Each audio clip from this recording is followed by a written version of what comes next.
Alright, I picked up some pebbles off of the top of the bench here, and remember I mentioned that there are something called mudclast conglomerate, or mudclasts, rounded chunks of mud that get incorporated into the into sand as pebbles rather than as individual clay grains. So here I've got two sample sets. I've got some chert pebbles and quartz pebbles, and then up here these are all mudclasts. So they are chunks of mud that dried up and were broken apart and then rolled around either by wind or by water, most likely water, because they're a little too heavy for wind to move them. And they get rounded, and then if they don't ever break apart and they get buried in the sand, they become mudclasts or mud pebbles.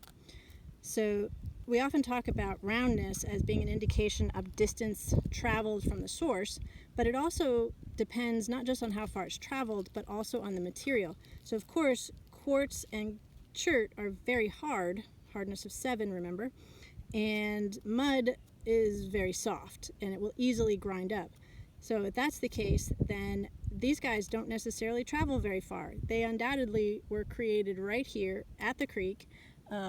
Probably there's some mud where it's all ripply. There's mud crust there, so if you walk on it, it's real crunchy. And I have over here, on this other side of my paper, I have some other mudclasts, but these ones are not rounded. These ones broke apart more recently and weren't really tumbled in the water. So we've got two different setups here, or two different populations of rounded and not rounded, all in the same place. And so it isn't just, roundness doesn't just tell us something about distance traveled, it can also tell us about what the material is made of.